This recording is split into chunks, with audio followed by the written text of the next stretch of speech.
नमस्कार, शिवती पिस्किल एजुकेसनमा तपाईँलाई हार्दिक स्वागत छ।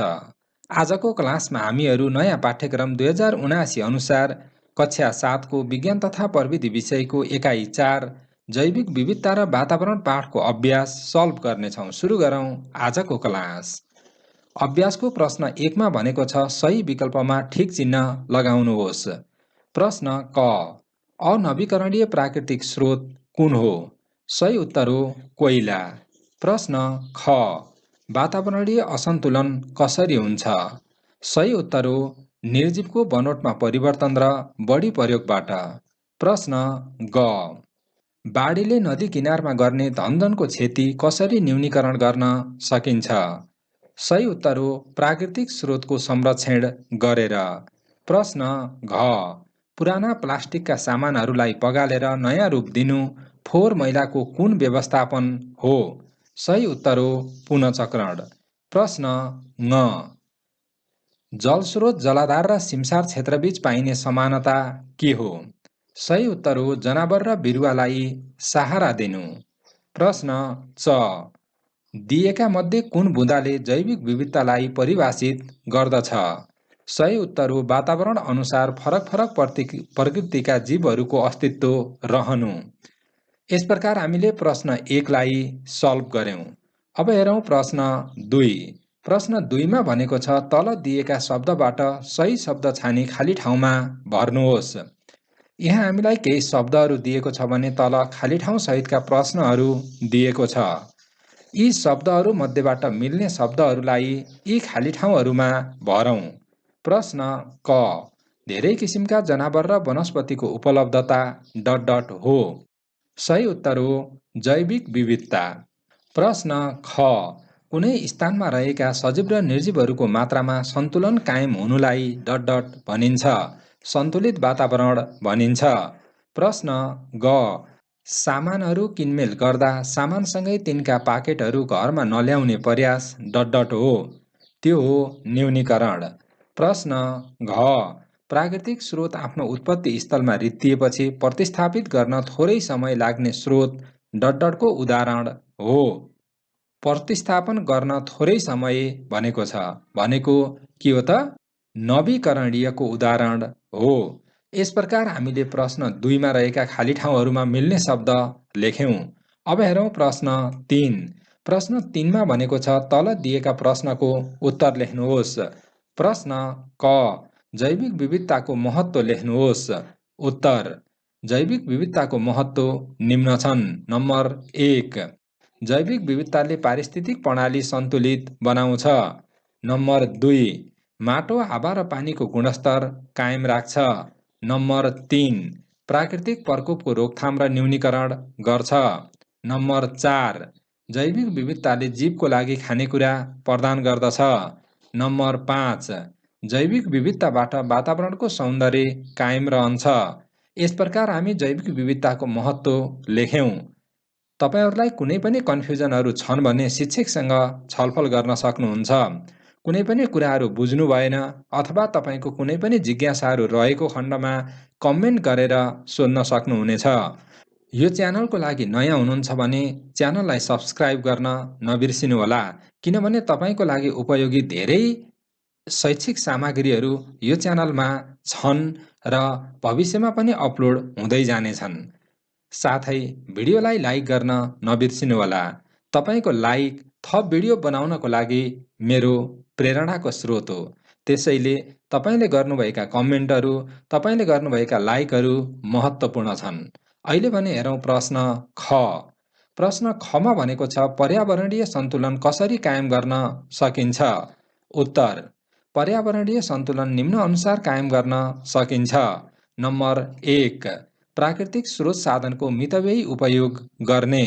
नम्बर 2, पानीका स्रोत र वनजङ्गलको संरक्षण गर्ने। नम्बर 3, वातावरणमा हुने प्रदूषण न्यूनीकरण गर्ने। नम्बर 4, पुनः प्रयोग गर्न मिल्ने वस्तुहरू छुट्याएर पुनः प्रयोग गर्ने। नम्बर 5, अव्यवस्थित कृषि प्रणालीलाई व्यवस्थित बनाउने। यस प्रकार हामी पर्यावरणीय सन्तुलन कायम गर्न सक्छौं। अब हेरौं प्रश्न ग। प्रश्न गमा सोधेको छ कस्तो क्षेत्रलाई सिमसार क्षेत्र भनिन्छ?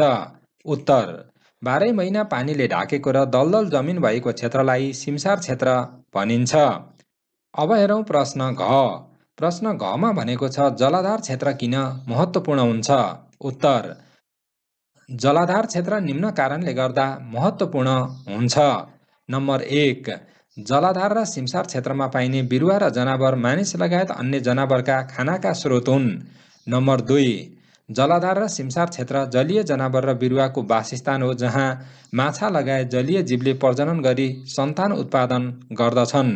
नम्बर 3, धेरै किसिमका चराहरूले यस्ता क्षेत्रमा बच्चा कोरल्ने तथा प्रतिकूल मौसममा अस्थायी बसोबासका रूपमा प्रयोग गर्ने गर्छन्। नम्बर 4, यस्ता क्षेत्रहरूले वर्षाको पानी सङ्कलन गर्ने र विभिन्न प्रयोजनका लागि प्रयोग हुने पानीका स्रोतको काम गर्दछन्।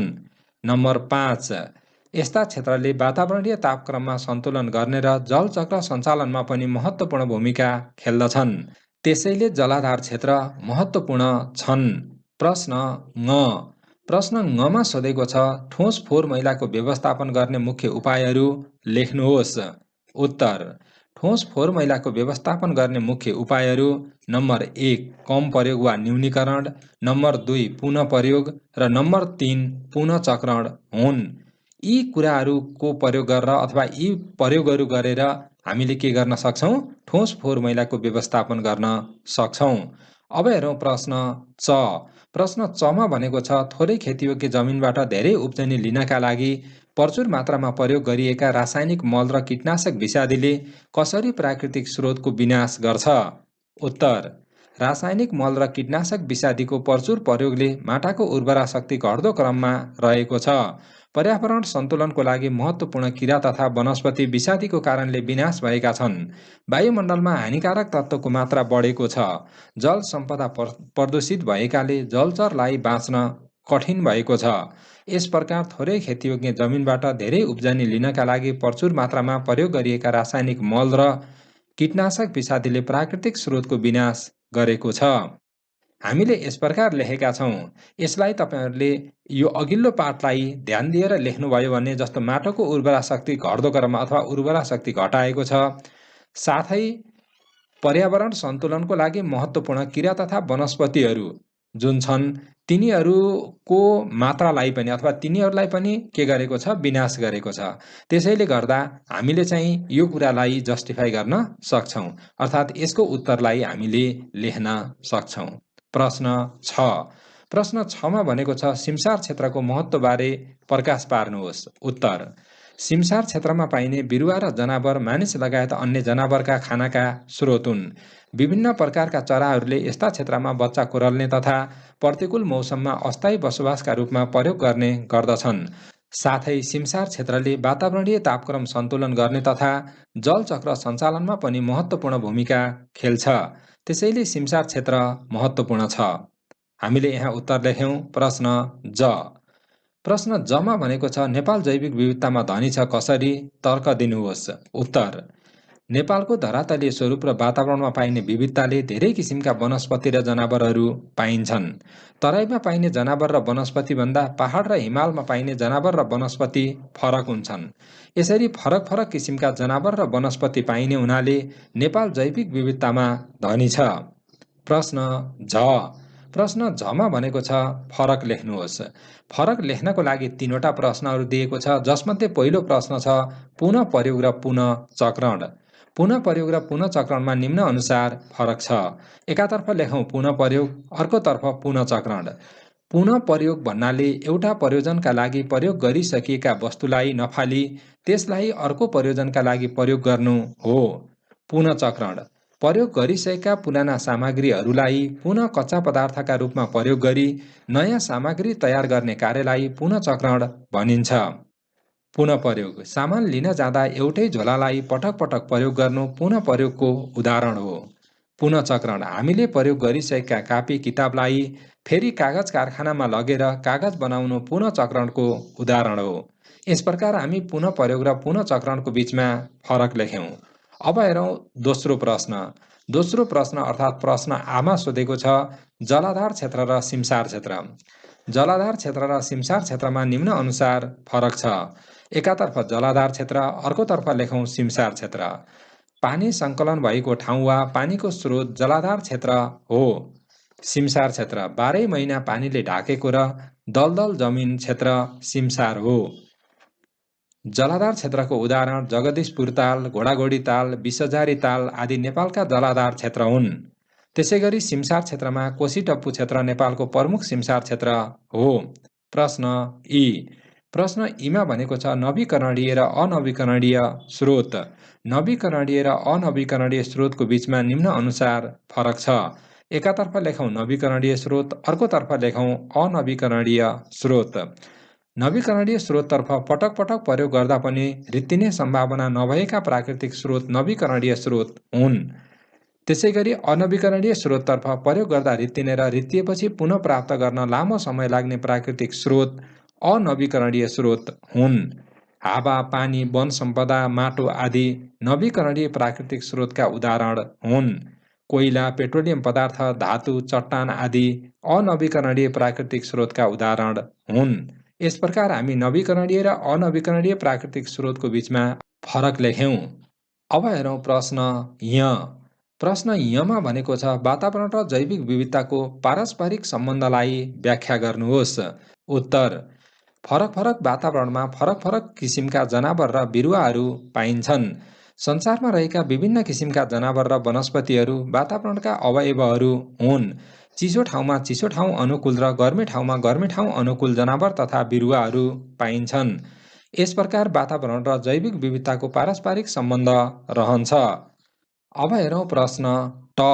प्रश्न टमा सोधेको छ प्राकृतिक स्रोतको प्रयोग गर्दा ध्यान दिनुपर्ने कुराहरू लेख्नुहोस्। प्राकृतिक स्रोतको प्रयोग गर्दा ध्यान दिनुपर्ने कुराहरू निम्न छन्। नम्बर 1, सम्भव भएसम्म नवीकरणीय प्राकृतिक स्रोतको प्रयोग गर्ने। नम्बर 2, अनवीकरणीय प्राकृतिक स्रोतको मितव्ययी प्रयोग गर्ने। नम्बर 3, वातावरण प्रदूषण हुन नदिने। नम्बर 4, पानीका स्रोतको संरक्षण गर्ने। नम्बर 5, जथाभावी वनजङ्गल फडानी नगर्ने आदि। यस प्रकार हामीले प्राकृतिक स्रोतको प्रयोगमा ध्यान दिन सक्छौँ। प्रश्न नम्बर ठ। प्रश्न ठमा भनेको छ प्राकृतिक स्रोत भनेको के हो? यसलाई कुन कुन आधारमा वर्गीकरण गरिएको छ? उत्तर: प्रकृतिमा उपलब्ध सबै पदार्थहरू प्राकृतिक स्रोत हुन्। प्राकृतिक स्रोतलाई प्राप्त गर्न सकिने वा नसकिने आधारमा नवीकरणीय प्राकृतिक स्रोत र अनवीकरणीय प्राकृतिक स्रोत गरी दुई भागमा वर्गीकरण गरिन्छ। यसैगरी प्रश्न डमा सोधेको छ प्राकृतिक स्रोतको विनाशका कुनै 5 वटा कारक तत्त्वहरूबारे छोटो वर्णन गर्नुहोस्। उत्तर: प्राकृतिक स्रोतको विनाशका कुनै 5 वटा कारक तत्त्वहरू निम्न छन्। नम्बर 1, बढ्दो जनसङ्ख्या र असन्तुलित बसाई। नम्बर 2, अव्यवस्थित कृषि खेती। नम्बर 3, वनजङ्गल फडानी र डढेलो। नम्बर 4, प्राकृतिक स्रोतको अत्याधिक खपत। नम्बर 5, प्रदूषण। यस प्रकार हामी प्राकृतिक स्रोतको विनाशका कारणहरू लेख्यौँ। यससँगै हामीले प्रश्न 3 लाई सल्भ गरेका छौँ। अब हेरौँ प्रश्न 4। प्रश्न 4 मा भनेको छ दिएको चित्रका आधारमा प्रश्नको उत्तर लेख्नुहोस्। यहाँ हामीलाई एउटा चित्र दिएको छ। यो चित्रमा के देखिएको छ भने यहाँ बाटो बनाउँदै गरेको, बाटो बनाउँदाखेरि रुखहरू काटिएको। अब यो एक प्रकारले हेर्दाखेरि वन फडाइन जस्तो, यहाँ पहिरो गएको जस्तो यो खालको एउटा चित्र हामीले यहाँ देखेका छौँ। अब यहाँ हामीलाई यी विभिन्न 5 वटा प्रश्नहरू दिएको छ। यिनीहरूको उत्तर कर्मैसँग छलफल गरौँ। नम्बर अमा सोधेको छ यस क्रियाकलापले कृषि क्षेत्रमा के असर गर्छ? उत्तर: कृषि उत्पादनलाई घटाउँछ। नम्बर आ, यसले जलस्रोत तथा जलाधारलाई के असर गर्छ? उत्तर: पानीका मुहानहरू सुक्ने तथा जमिन सुक्खा हुने हुन्छ। नम्बर ई। नम्बर ईमा सोधेको छ यस क्रियाकलापले वन्यजन्तुलाई कसरी प्रभावित गर्छ? उत्तर: वन्यजन्तुको वासस्थान विनाश हुन्छ। भनेको त्यहाँ जङ्गल विनाश देखाइएको छ। त्यसैले गर्दा जङ्गल विनाश हुनु भनेको के हो त? वन्यजन्तुको वासस्थान विनाश हुनु हो, जसले गर्दा वन्यजन्तु असुरक्षित हुन्छन्। नम्बर ई। नम्बर ईमा सोधेको छ यहाँ कुन कुन प्राकृतिक सम्पदा दिएको छ? उत्तर: यहाँ माटो, हावा, वनस्पति आदि प्राकृतिक सम्पदा दिएको छ। त्यसैगरी आजको लागि अन्तिम प्रश्नको रूपमा उमा सोधेको छ यसलाई नियन्त्रण गर्न तपाईको भूमिका के हुन सक्छ? उत्तर: यसलाई नियन्त्रण गर्न मेरो भूमिका रुख बिरुवा संरक्षण गर्नको लागि जनचेतना फैलाउने, वृक्षारोपण गर्ने आदि हुन सक्छ। यस प्रकार हामीले नयाँ पाठ्यक्रम 2079 अनुसार कक्षा 7को विज्ञान तथा प्रविधि विषयको एकाइ 4 जैविक विविधता र वातावरण पाठको अभ्यास सल्भ गरेका छौँ। यस पाठसँग सम्बन्धित कुनै पनि जिज्ञासाहरू रहेमा तल कमेन्ट गरेर सोध्नुहोला। नबुझेका कुराहरू शिक्षकहरूसँग छलफल गर्नुहोला अथवा तपाईँहरू आफ्नो साथीहरूको बीचमा पनि छलफल गर्न सक्नुहुन्छ। अहिलेको लागि भने यो भिडियो क्लास मैले यहीँ अन्त्य गर्छु। अर्को भिडियो क्लासमा तपाईँसँग भेट हुनेछ। तपाईँको दिन शुभ रहोस्। धन्यवाद।